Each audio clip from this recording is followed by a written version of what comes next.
دوسری سٹوری جو ہے وہ بھی بہت بڑی ہے، اور وہ سٹوری یہ ہے کہ نواز شریف اپنے اس مطالبے پر قائم ہے کہ ان کے خلاف مقدمات کو ختم کیا جائے،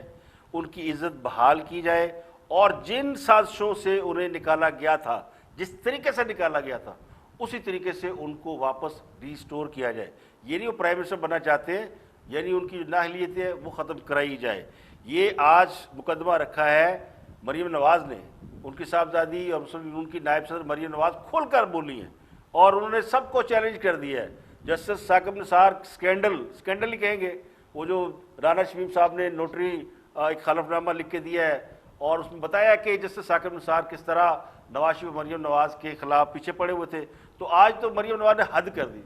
انہوں نے ایک لمبی چوڑی چارج شیٹ، وہ سارے کیسز، وہ سارے گلے شکوے، وہ ساری ان کی جو وہ کہتے ہیں پھرتیاں آنیاں جانیاں جیسے ثاقب نثار صاحب کی، وہ ساری بیان کر دی. ویسے میں بھی ایک دفعہ ان کے سامنے پیش ہو چکا ہوں، اور مجھے بھی کافی اندازہ ہے کہ وہ کتنے متحرک قسم کے جج ہیں. لیکن میرا کے سائڈ پہ رکھے جو مریم نواز نے آج کہا، ان کو جیسے ثاقب نثار کے حوالے سے، وہ بڑی زبردست چارج شیٹ ہے، اور وہ اس سے پہلے کبھی جیسے ثاقب نثار پہ. اور میں کیوں کہہ رہا ہوں کہ چارج شیٹ ہے، ماحول بدل گیا ہے. اب انہیں پتہ ہے کہ اب بات کی جا سکتی ہے. پہلے لوگ جو ہے وہ ڈرے ہوئے تھے. بہت سے لوگ، میں نے ایک ویلاگ کیا تھا، اس میں یہ بھی لوگ کہہ رہے تھے کہ جی آپ نے، بلکہ حکومت کے لوگ کہتے ہیں جی پہلے کہتے تھے رانا شریف صاحب، پہلے کیوں نہیں انہوں نے چارج شیٹ کیا، پہلے کیوں انہوں نے یہ سب کچھ بتایا، پہلے کیوں نہیں ہو رہا تھا. پہلے جسٹس شوکت صدیقی صاحب نے بھی تو کہا تھا. ان پہ کیا ہوا؟ ان کو بیچاروں کو کے خلاف کیس چل پڑا اور ان کو عہدے سے ہٹا دیا گیا. بشیر محمد نے بہت سارے انکشافات کیے، تو اس پہ کیا ہوا؟ کچھ بھی نہیں ہوا. تو رائٹ ٹائم جو دیکھا گیا، وہ شاید رانا شریف صاحب نے سمجھا کہ دس از رائٹ ٹائم، اور خود شریف فیملی اب سامنے آ رہی ہے، ان سے کوئی کمٹمنٹ ہے، کوئی ڈیل ہے، آئی ڈونٹ نو. لیکن مریم نواز نے ایک تو پہلے کیا charge sheet justice Saqib Nisar صاحب کو. سابق چیف جسٹس ہے تو صاحب تو کہنا پڑے گا نا، ان کا پروٹوکول ہے، ان کا احترام ہے. ان کے فیصلوں سے اختلاف ہو سکتا ہے، ان کے کریکٹر کے اوپر بات ہو سکتی ہے، لیکن ان کا جو جس عہدے پہ رہے ہیں اور انہوں نے پاکستان کے لیے سروس دی ہے، اس کے حوالے سے تو ان کو احترام سے کہنا پڑے گا. اور سبھی احترام سے نام لیتے ہیں جسٹس ثاقب نثار صاحب کا. لیکن وہ اگر آپ ہم احترام سے نام لیں یا نہ بھی لیں، وہ نیچے جو کمنٹ آئے ہوتے ہیں نا، انہوں نے جو توڑ پھوٹی ہوتی ہے نا، وہ آپ خود دیکھ لیجیے گا. لیکن مریم نواز نے کس طرح چارج شیٹ کیا، فرسٹ لسن دس. جن چیزوں کا فیصلہ ہو چکا، جن چیزوں سے یہ ثابت ہو چکا کہ ثاقب نثار صاحب نہ صرف قانون کے، عدلیہ کے، قوم کے، آئین کے اور اس 22 کروڑ عوام کے مجرم ہیں، ان چند چیزوں میں سے میں آپ کو ذرا کچھ دوبارہ یاد دہانی کرا دوں کہ جو پھرتیاں انہوں نے اپنے چیف جسٹس ہونے کے دوران دکھائی تھیں، اس سے صاف ظاہر تھا کہ ان کے سامنے ایک نیفیریس ڈیزائن تھا، ایک سازش تھی جس کو انہوں نے انجام دینا تھا، جس کا وہ مہرہ بنے. ان کے سامنے ایک ایجنڈا تھا جس کی تکمیل ان کی ذمہ داری،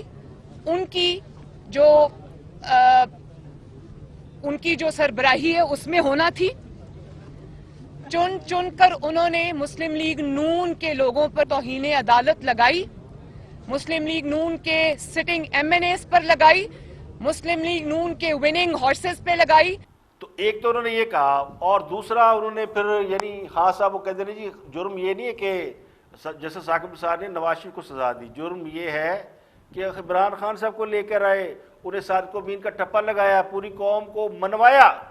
کہ عمران خان جیسا ایماندار آدمی موجود نہیں ہے، اور ان کو یہ بھی بتانا چاہیے تھا کہ نواز شریف کو مافیا قرار دلوایا. یعنی یہ دو نیکی اور بدی کی قوتیں، دو تصویریں جو بنائی گئی تھی سوسائٹی کے اندر کہ یہ جناب ایول ہے اور یہ بڑا نیک آدمی ہے، تو ایک فرشتہ نیکی کا اور ایک بدی کا فرشتہ، یہ دو مناظر یا دو پکچریں ہم بڑی جلدی بلیو کر لیتے ہیں. ہم نے مان لیا جناب ولن ہے، ہیرو ہے. ہاں صاحب کو ہم نے ہیرو مانا، نواز شریف ولن ہو گئے. تو پتہ یہ چلا کہ کہانی تو الٹی ہے، جو ولن ہے وہ ہیرو ہے، اور جو ہیرو بنا بیٹھا ہے وہ اندر سے ولن ہے. 3 سال میں ثابت ہو گیا.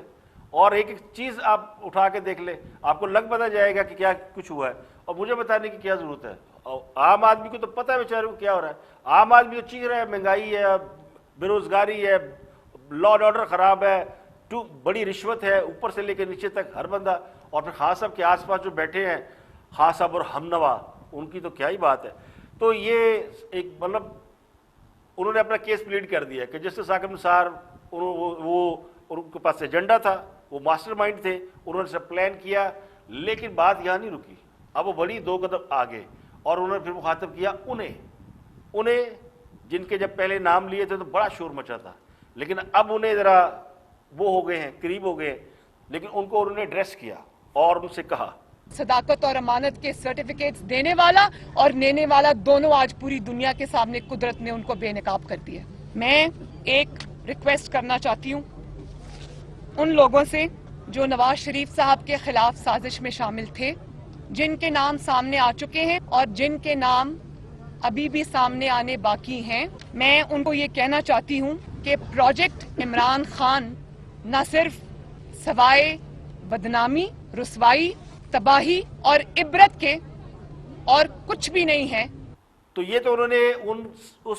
کانسپریسی میں بقول ان کے جو نواز شریف کے خلاف ہوئی تھی اس میں شامل دوسرے کرداروں کے حوالے سے کہا کہ ہن بندے بن جاؤ، اور ٹھیک ہے معافی تلافی نہیں ہوتی، لیکن کم از کم آپ کو یہ ایڈمٹ کرنا چاہیے کہ جو کچھ کیا ہم نے غلط کیا، ویسے ایڈمٹ وہ کرتے ہیں، لیکن مریم نواز اب کھل کے بول رہی ہیں، اور انہوں نے ان کو ایڈریس کیا کہ سازش اور سازش میں ملوث لوگ دوسرے ہیں، لیکن بعض لوگ جو کہ اس سازش کا حصہ بن گئے یا انہیں بنا لیا گیا، یعنی انہیں کنونس کر لیا گیا، کسی نے آ کہتا جناب وہ بندہ چور ہے، وہ بیچارہ تصدیق کرنے جا نہیں سکتا تھا، وہ سنا مان لیا کہ ہاں یار ہوگا یار، میں کہاں پوچھنے جاؤں گا۔ ایسے بھی لوگ ہیں جو شریک جرم ہو گئے، لیکن جنہوں نے ایکچولی کلپرٹ تھے جو جرم کیا وہ بھی کردار موجود ہے۔ تو انہوں نے جن سے کہا وہ وہی ہیں جو کہہ رہے ہیں جی ساڈا ذمہ توش پر اسی تے ہی نہیں سی، تو اب ان سے انہوں نے یہ کہا اور جو کیس پیش کیا ایکچولی وہ سننے کے قابل ہے کہ مریم نواز نے کیا کہا۔ انہوں نے کہا کہ جناب جس طرح سزائیں دی گئی تھی نا، جس طرح ان کو لٹکایا گیا تھا، جس طرح ان کو نااہل کیا گیا تھا، جس طرح ان کو ایویڈنس اکٹھے کیے گئے تھے، جس طرح ہو گیا، یعنی وہ ایسے طریقے نہ ختم کر دیو،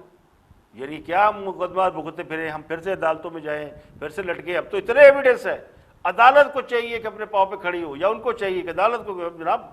ختم کریں آپ، یہ کیا ہے سارا نئے سرے سے، یا تو ٹرائل ہو یا فنش ہو جائے، تو فنش کے چانسز بہت ہیں، لیکن اب تو مطالبہ زبان پہ آ رہا ہے۔ وہ سب ذمہ داران جو اس تباہی، بربادی، رسوائی اور عبرت کے نشان کو آج حکومت میں لانے کے ذمہ دار ہیں، اگر وہ اپنے گناہوں کا جو اعتراف آج نہیں کر سکتے قوم کے سامنے، تو اتنا ضرور کریں کہ پیچھے ہٹ جائیں اور انصاف کے راستے کی رکاوٹ نہ بنے۔ ریت میں سر چھپانے سے آپ کا جرم نہیں چھپے گا، ان جرائم پہ پردہ ڈالنے کی کوشش میں مزید ایکسپوز ہونے سے اپنے آپ کو بچائیں، اور ایسے پوائنٹ پہ معاملات کو نہ لے کر جائیں جہاں سے واپسی آپ کی، ملک اور قوم کی بہت مشکل ہو جائے۔ تو یہ عبرت کا نشان ہے، عبرت کا مقام ہے، اس سے سبق سیکھیں بجائے اس کے کہ آپ ظلم کو اور دوام دیں۔ اس کا ایک ہی باعزت راستہ ہے، ایک ہی حل ہے، ایک ہی طریقہ ہے، ایک ہی ریڈیمپشن ہے، ایک ہی وے آؤٹ ہے، اور وہ یہ ہے کہ جو تاریخی ناانصافیاں آپ کر چکے ہیں ان کو آپ انڈو کریں، نواز شریف صاحب کو انصاف دیں، اور انصاف مزید مقدمے بازی سے نہیں ملے گا۔ جو اصول آپ نے لاگو کیے تھے جس وقت نواز شریف صاحب کو سزائیں جھوٹی سنائی جا رہی تھیں، جب ان پر جھوٹے مقدمے بن رہے تھے اور جاری تھے، اس وقت جس طرح آپ نے آئین، قانون اور طریقہ کار کا مذاق بنایا تھا، تو آج آپ بہت ہو گیا، نواز شریف نے 5 سال ظلم سہا، 5 سال ناانصافی سہی، مسلم لیگ نون نے 5 سال ناانصافی سہی، 5 سال سے ہم عدالتوں کے چکر لگا رہے ہیں، تو اب بہت ہو گیا، اب ان سزاؤں کو انڈو کریں، نواز شریف کو باعزت بری کریں۔ اس کے سوا نہ آپ کی کوئی ریڈیمپشن ہے، نہ اس کے سوا آپ کی کوئی باعزت واپسی کا راستہ یا ایگزٹ ممکن ہے۔ تو مریم نواز نے ایک بار پہلے مطالبہ کیا تھا تو ایک بڑے صاحب کو کی تقرری وہ کہتے ہیں نا جاب خطرے پڑ گئی یا ان کو ٹرانسفر کر دیا گیا، ادا ابھی تک رولا پیا ہے جو اکتوبر سے شروع ہوا ہے۔ تو مریم ظاہر ہے وہ بول رہی ہیں میں نہیں بول دی میرے میرا، تو وہ کوئی نہ کوئی تو بول رہا ہے ان کے اندر۔ اب وہ کانفیڈنس ہے ان کا، یعنی اس وقت کانفیڈنس نون لیگ کا ہائی ہے، اور وہ سینٹ پہ بیٹھے ہیں جہاں وہ اپنے معاملات کو کلیئر کر رہے ہیں۔ میں یہ نہیں کہتا خان صاحب کو گھر بھیجنے کے لیے ان کی کمٹمنٹ ہو گئی ہے یا ان کا دلچسپی ہے اقتدار میں، اس حالت میں تو کوئی لوگ جو ہے نا وہ ہاتھ جوڑے ہیں کان پکڑے ہیں کہ اگر پاکستان کو اس حالت میں کسی نے اقتدار میں آ کے سنبھالنے کی کوشش کی تو حالات بڑے خراب ہیں، یہ سیدھے کرتے کرتے بڑا ٹائم لگے گا۔ تو اس کے لیے ضروری ہے کہ آپ عوام کا ایک اعتماد ہو، مینڈیٹ ہو، اور وہ لوگ آئیں جن کو عوام چاہتے ہیں، یہ نہیں کہ وہ مقدمے پہ رہیں تو ان کی جگہ پہ کسی اور کو بٹھا دیں، تو پھر ڈیلیور کس نے کرنا ہے؟ ڈیلیور تو وہ کر رہا تھا جو 3 بار کا پرائم منسٹر ہے، اس نے ثابت کیا کہ جناب یہ ہوتا ہے ڈیلیور۔ لوگ اسے یاد کرتے ہوئے کہتے ہیں تیری یاد آئی تیرے جانے کے بعد۔ ہم نے بھی نواز شریف کے بڑے کاموں پہ تنقید کی، اور تنقید اس لیے کی جاتی ہے کہ when you are in government تو ہمارا کام یہ ہے کہ گورنمنٹ کو دیکھنا۔ اپوزیشن میں آپ بیٹھے ہیں تو اپوزیشن میں تو ہزاروں لوگ بیٹھے ہیں، اپوزیشن تو گلی میں بیٹھا ہوا وہ حجام بھی کر رہا ہوتا ہے۔ تو جو میڈیا ہے وہ گورنمنٹ اور اس کے جتنے کام ہوتے ہیں ان کے اوپر بات کرتا ہے، سو ہم بھی کرتے ہیں۔ ہماری دعائیں تو یہ تھی کہ خان صاحب کامیاب ہو جاتے ہیں، لوگ نواز شریف کو بھول جاتے ہیں، لیکن خان صاحب نے کام ہی ہے جی کیتے نے کہ لوگ تو اب جھولیاں اٹھا اٹھا کے نواز شریف کو یاد کر رہے ہیں، اور ان کاموں کے لیے یاد کر رہے ہیں جو نواز شریف نے نہیں بھی کیے۔ بہت سے کیے ہیں لیکن بہت سے کام جو انہوں نے نہیں بھی کیے وہ بھی ان کے کریڈٹ میں جا رہے ہیں۔ تو یہ آپ آج کے لیے اتنا ہی۔ مریم نواز نے اپنا کیس رکھ دیا ہے اور نواز شریف نے اپنا کیس رکھ دیا ہے پبلکلی، اور یہ 2 بڑی خبریں جو آپ کے ساتھ شیئر کی ہیں، دونوں کو اگر آپ ملا کے دیکھیں گے تو آپ کو حالات و واقعات کی سمجھ آ جائے گی کہ جو کچھ ہو رہا ہے ایویں نہیں ہو رہا ہے، بہت کچھ ہو رہا ہے۔ اس کا مطلب یہ نہیں کسی کو شخص کرسی پہ بیٹھا ہے تو وہ کرسی پہ بیٹھا ہی ہوا ہے، کرسی نیچے سے ہل چکی ہے، کھسک چکی ہے، نکال دی گئی ہے، اب وہ اس پوز میں بیٹھا ہوا ہے، اب اس کا اسٹیمنا ہے کتنی دیر اس پوز میں بیٹھا رہتا ہے۔ آج کے لیے اتنا، کل پھر حاضر ہوں گے، اجازت دیجیے۔